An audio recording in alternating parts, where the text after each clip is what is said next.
And there's another problem with democracy as well, which is that selama masa Jokowi, sudah ada attempts to say that the definition of extremists is being anti-government and anti-Pancasila. Yeah. That's very dangerous. That's very dangerous.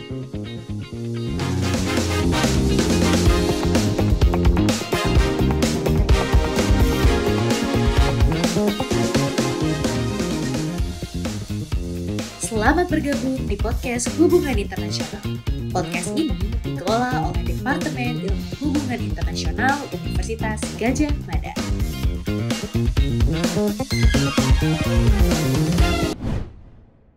Hai friends, selamat datang di Podcast Hubungan Internasional.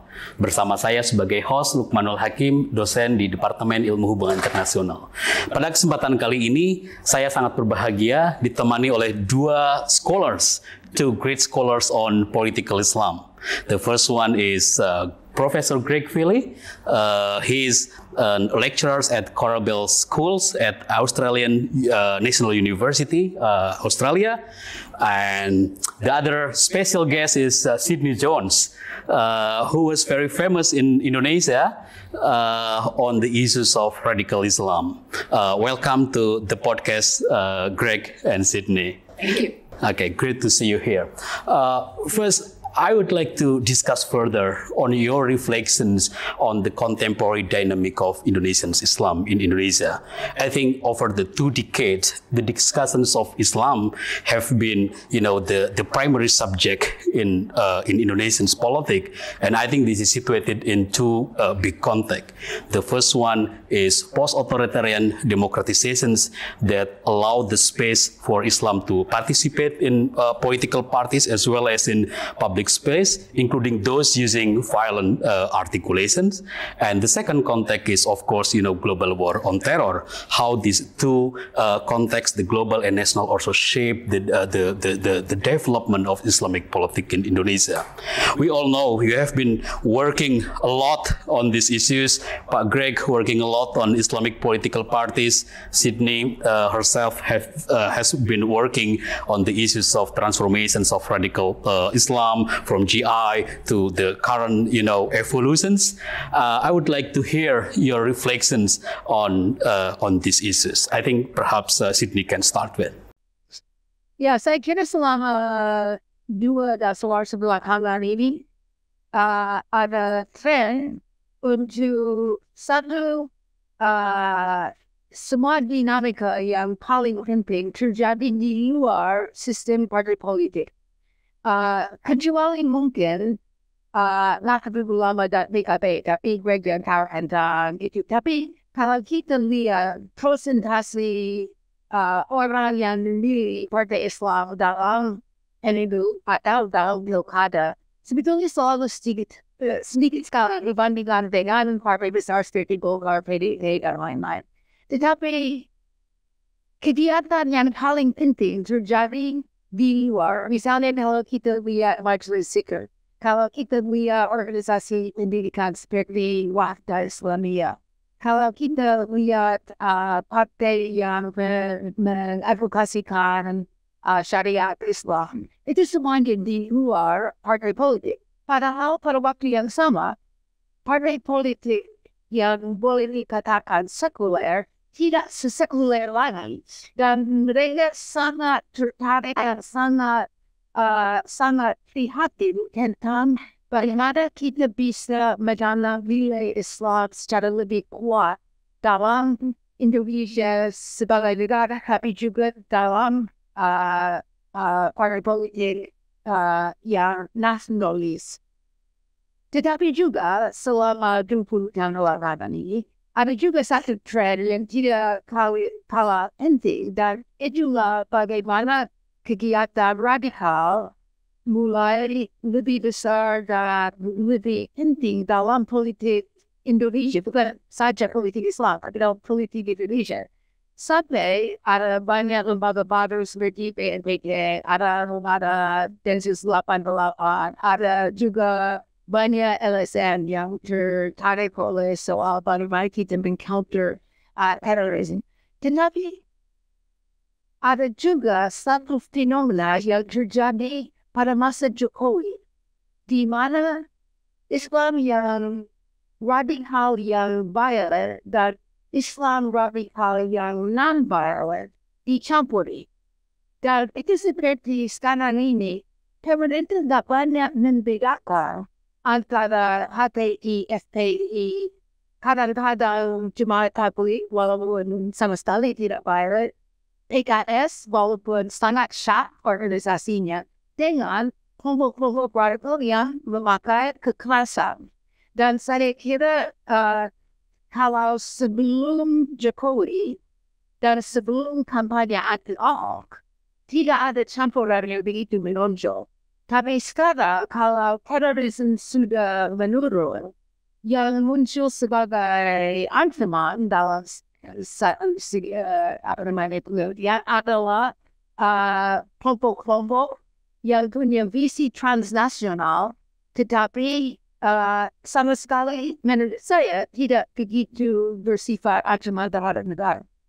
Ini menarik karena ini kan juga terkait dengan transformasi gerakan radikal di Indonesia yang saya kira kita mengetahui mengalami disorganisasi karena juga salah satunya karena respon yang cukup harsh dan orang mengatakan efektif dari Densus 88 yang buat mereka tidak bisa mereorganisasi lagi. Tapi menarik pernyataan tadi bahwa kemudian apa yang disebut sebagai ancaman diturunkan from those group who are usually using violent articulation kepada kelompok-kelompok yang katakanlah mereka mungkin tidak menggunakan kekerasan tapi punya visi transnasional.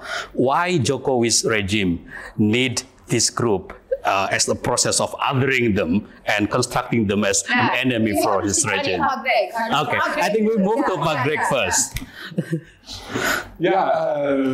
Dan sebenarnya saya kembali ke perkembangan dalam umat Islam secara politik dalam 20 tahun terakhir. Kami bisa lihat fikir tertentu dan ada keprihatinan bahwa politik Islam muncul secara masif. Salah satunya adalah 12 saksi bela Islam. Tapi juga dengan polarisasi dalam kampanye pemilu 2014 2019, banyak fenomena di dalam negeri tapi juga di luar negeri. Menganggaplah sekarang kami bisa melihat gelombang Islamisme. Dan memang itu fenomena yang benar-benar terjadi, tetapi juga bisa melihat bahwa mereka tidak menjadi fenomena yang permanen. Misalnya polarisasi dalam dua pemilu sebelum pemilu tahun ini, polarisasi hampir bukan selesai, tetapi evaporate itu disappear dalam pemilu yang lalu. Gerakan politik memakai Islam sebagai senjata untuk menjatuhkan musuhnya. Dan itu tidak terjadi dalam pemilu tahun ini, tetapi juga adalah perasaan dalam umat Islam bahwa polarisasi itu sangat merusak keutuhan bangsa, keutuhan masyarakat dan masyarakat sebenarnya mencari figur yang bisa menyatukan kembali Indonesia, dan kami bisa melihat dengan macam-macam koalisi. PKB dengan PKS. Pemilu sebelumnya mereka menjadi lawan abadi, tetapi kali ini mereka sama. Jadi poin saya adalah people often overinterpret short-term events, kejadian yang muncul dari kondisi yang sangat spesifik, tetapi tidak terhambat. And so, menurut saya sekarang kami bisa melihat proses politik kembali ke normal. Dalam bagaimana pemilu terakhir, para politik secara konsisten kepada politik Islam dapat sekitar 30% suara seperti Bu Sidney sebutkan tadi. Dan ada 3 partai Islam besar, PKB, PKS, dan PAN. Nah, itu stabil tetapi stagnan. Dan saya sangat setuju dengan Ibu Sidney bahwa tidak banyak hal yang begitu menarik ya dalam sistem partai politik. Yang menarik terjadi di luar, terutama dalam spektrum politik lain. Banyak sekali orang Islam yang misalnya yang memilih PDIP atau Gerindra atau Partai Demokrat. Jadi dulu kita melihat training pemilihan umat Islam tahun 50-an, tahun 60-an, kalau ada orang yang anggap diri santri, mereka selalu memilih Partai Islam. Ya, sekarang itu menjadi jauh lebih tipis orientasi itu. Hanya sekarang umat Islam dan yang loyal pada partai politik itu. Tapi mereka pada waktu yang sama mencari satu peranan lebih besar untuk ulama. Dan mereka juga mengharap bahwa negara bisa menjadi semacam guardian moralitas Islam dan juga ortodoksi. Jadi kalau kita lihat misalnya debat tentang KUHP, kalau kita melihat banyak debat tentang nilai-nilai keluarga dan lain sebagainya, itu jelas bahwa ada proses Islamisasi dalam elit politik yang tidak usah melibatkan partai politik Islam. Ya, ini menarik kan. Yang sebenarnya Pak itu mempengaruhi partai politik. Yes. Kalau misalnya melihat 2012, peranan partai politik Islam dalam minim. Yes. Itu sebenarnya umat Islam seperti FPI, HTI, Islamnya. Tetapi juga jaringan yang disebutkan tadi oleh Sidney, tapi juga jaringan masjid, jaringan pemuda, pengajian dan sebagainya. Kalau cari ini alasan, lebih dari 700,000 orang yang turun ke jalan pada tanggal 2 Desember 2016 harus melihat lebih jauh lebih jauh. Jadi kalau kita melihat politik Islam, kami harus melihat ya keseluruhan. Ya, ini menarik karena what we are witnessing it's like disjunction between on the one hand Islamization of society and the performance of Islamic political parties in political arena. Saya juga melakukan banyak wawancara ke majelis zikir misalnya, kenapa nggak harus milih Islam? Bagi mereka yang penting mereka mau ngadvokasi dan memberi mereka posisi, nggak peduli apakah itu partai Islam atau tidak. Dan saya kira ini in line juga dengan tadi yang disampaikan di beberapa tempat, misalnya di pilkada majelis zikir dia membangun kontrak dengan calon bupati misalnya, dia tukar menukar political support, nanti kalau jadi mereka akan melarang Syiah, mereka akan melarang LGBT, Ahmadiyah, and give positions for ulama in decision policy making, yang seperti itu. Nah, kira-kira bagaimana menjelaskan tentang disjunctions ini? Karena ini kan juga berkaitan dengan politik of representation. Pak Greg tadi menyampaikan now Islamization in society, mereka merasa Muslimness-nya mungkin terbangun, tapi it does not necessarily lead to very political aspirations. Yeah. I think some of the misunderstandings were caused by the size of the 212 movement and the size of the anti-IHOP campaign, because that's what led to the idea that organized Islam or political Islam was an existential threat to the state. And it was, as Greg said, a particular phenomenon driven by very particular circumstances. And in fact, within days, that coalition was already fighting with each other. And that coalition, Negarakan 212, tidak sama sekali tidak bisa bertahan. Dan itu yang membuat lebih gampang untuk pemerintah mencapai melalui kriminalisasi ulama. Ya, dan itu memang menarik kalau kita melihat ke depan. Ada beberapa akademisi yang menangkap bahwa karena tidak ada polarisasi pemilu ini dan Karena juga suara yang didapat oleh partai politik Islam berbanding stabil bahwa Jokowi berhasil dengan usaha untuk menahankan untuk merepress gerakan-gerakan rivalis dalam Indonesia. Seolah-olah sukses. Tetapi kami tahu sejauh bahwa politik itu tetap ada. Dan mungkin kali ini mereka mengeluarkan aspirasi lewat jalur lain, misalnya tentang maju sikit.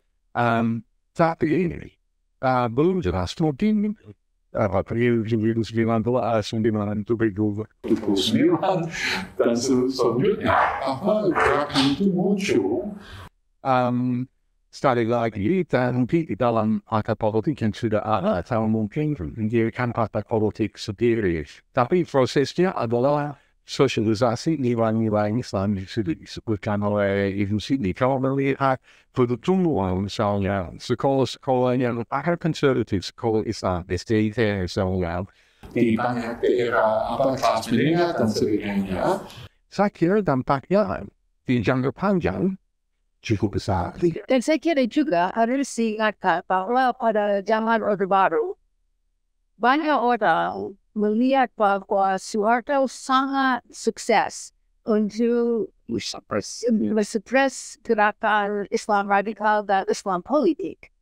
Padahal, apa yang terjadi, mereka hanya pushed underground.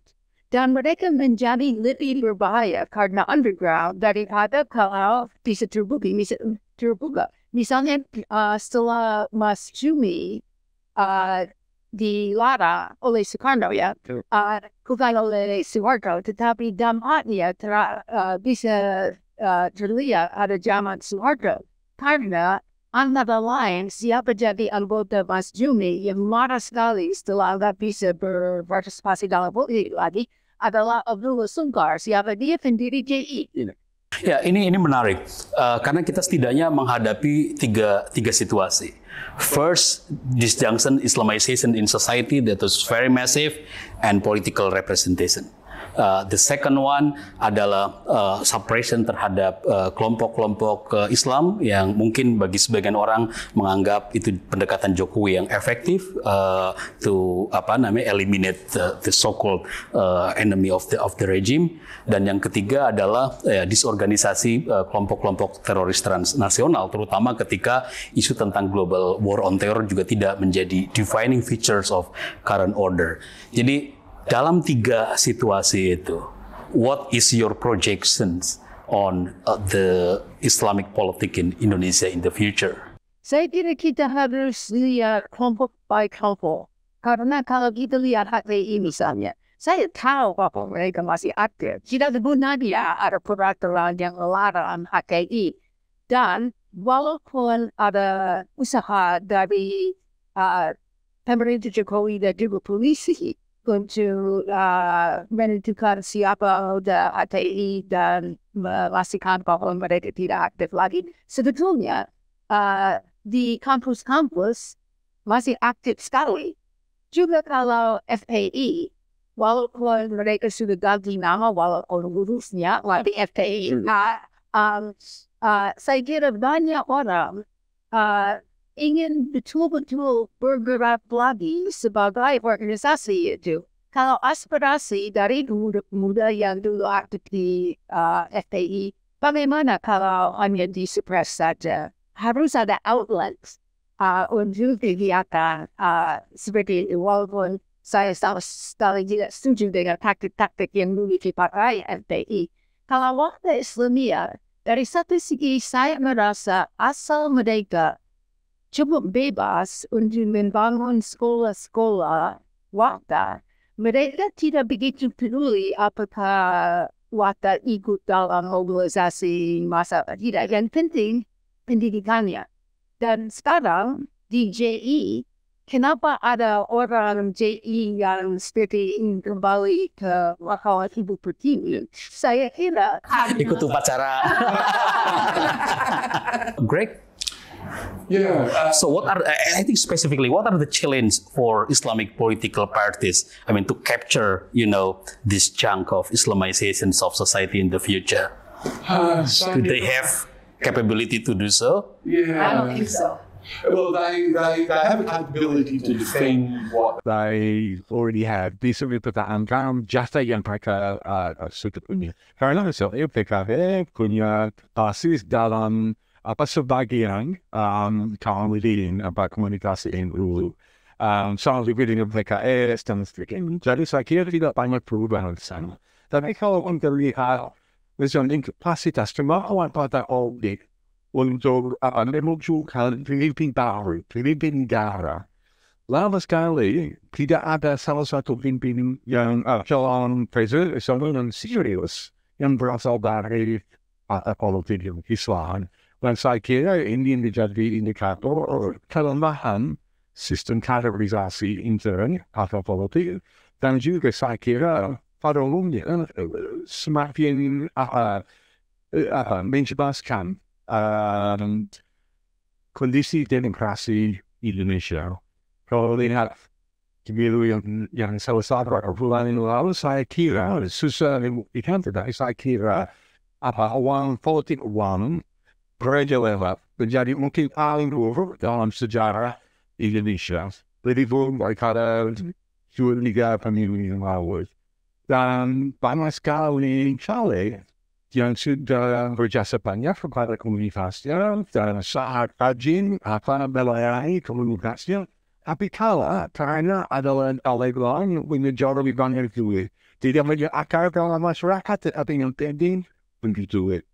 Jadi itu monetisasi sistem politik. Saya kira itu mendorong kepercayaan masyarakat dalam sistem demokrasi, tetapi juga akan persuade untuk dissuade counter people who are unrealistic from going on politics. Apa menjadi caleg kalau ada orang yang Lebih kaya. Ya, lebih kaya, ya, ada orang elit dan sebagainya, bupati dan sebagainya yang disebeli sebenarnya pemilu. Jadi saya sangat perhatian, khusus tentang isu Islam dan kelompok radikal dan sebagainya. Saya kira ambang threshold untuk DPR sekarang terlalu tinggi. Dengan 4%, hampir tidak ada partai Islam yang bisa bersaing. Karena perlu banyak duit, perlu banyak bahasa untuk mendaftarkan dan sebagainya. Sebaiknya kalau mereka mungkin 2% cukup, atau 1,5% cukup. Seperti dulu pada awal reformasi. Dan syarat untuk menjadi partai politik juga menjadi lebih besar. Dengan itu, orang radikal, misalnya orang yang Islamis, yang ingin dirikan politik, mereka masih bisa berharap dapat kursi dalam DPR. Jadi bisa menyuarakan aspirasi konstituen mereka. Jadi saya kira ada perubahan dalam sistem politik Indonesia untuk menyelamatkan kualitas demokrasi. Misalnya saja Habib Rizik dulu ingin sekali mendirikan partai, tapi tidak harapan dengan sistem yang kita punya sekarang. JI juga ingin bikin partai politik dengan Farid Okhbar dulu, tapi tidak, they had no chance whatsoever to do that. But if you give them a chance, and they're very small, they can be controlled in the larger system. It's better than cutting off their voices totally. Terlihat Amin Rais dengan Partai Umat pemilu ini dapat 1,1%. Tapi ya, yang penting dia punya hak untuk mendirikan partai politik dan saya kira itu lebih baik kalau sistemnya lebih terbuka dan tidak didominasi seperti sekarang oleh partai-partai yang sudah established. And there's another problem with democracy as well, which is that selama masa Jokowi sudah ada attempts to say that the definition of extremists is being anti-government and anti-Pancasila. Yeah. That's very dangerous. That's very dangerous. It's not... It can be expanded to other groups. Yes, expanded to dissidents, to students, to universities. And I think that you need to make the definition of extremist as narrow as possible and keep it to groups that use violence in a criminal way. Because if you broaden it out to siapa saja agi pemerintah, itu yang berarti bahwa kritik apapun bisa dianggap atau bisa disingkirkan. Oke, well, menarik tadi ada beberapa assessment yang mungkin kita bisa follow up. Pemilu 2024.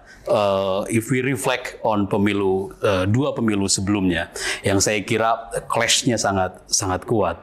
Yang mungkin sebetulnya itu adalah pertarungan dua wajah Islam, right? People called Islam populis, supposedly behind Prabowo, Islam moderat pluralis, supposedly behind Jokowi. Pemilu 2024, rather surprisingly, almost no polarizations on religious line, which is actually good. Isu yang diperdebatkan lebih banyak isu-isu konkret, isu ekonomi politik, isu kesejahteraan. Lebih banyak personal juga. Exactly. Kita punya gambaran lain. Dinamika Islam are being suppressed. They have no outlet to articulate in a situation where there was a crisis of representations among Islamic politics in Indonesia. But see, I think the key to all this is the partnership between Nahdlatul Ulama and Jokowi, but that's Greg's baby. sebelum ke isu itu, mungkin bagaimana assessment ke depan, your reflections on to what extent that this dynamic on Islam will affect, the democracy dynamic in Indonesia on the one hand, and on the other hand, I think for you is how long this Islam politic that is now, in one another way are being suppressed, they have no outlet, can be bisa bertahan seperti ini. Karena situasinya rather mirip tahun 80-an pada era Orde Baru, right? And then it's blow up. So what's your assessment on these two issues? I think start from Greg. Sebagai saya mungkin tidak banyak perubahan. Yang menarik saya dengar bahwa misalnya Prabowo begitu yang lalu tidak memakai kekuatan Islamis.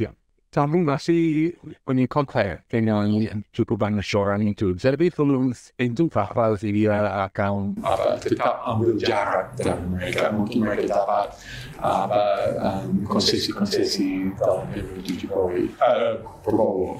Dan Prabowo selalu membicarakan keinginan dia dapat koalisi sebesar mungkin. Dan saya kira salah satu unsur yang ingin merangkul adalah memang kelompok Islamis.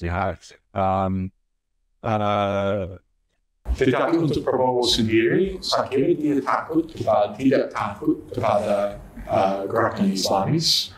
Yang seperti Jokowi previously, that was his big fear, and SBY as well. The major threat was attacks by Islamic groups. Untuk Prabowo, untuk tidak ada. But I think in Indonesia, the issue of Islam, like almost every other issue, depends on personalities at any one time, not on institutions so much.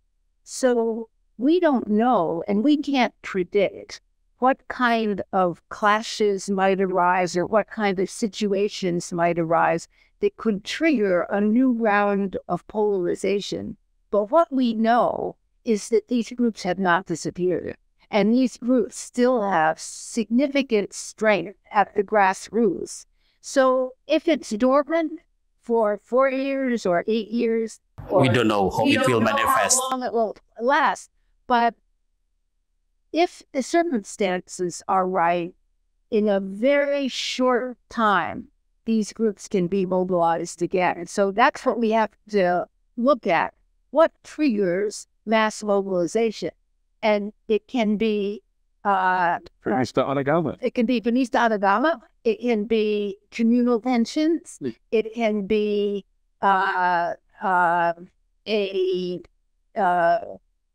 under certain circumstances, it can be localized instability, taus di suatu daerah.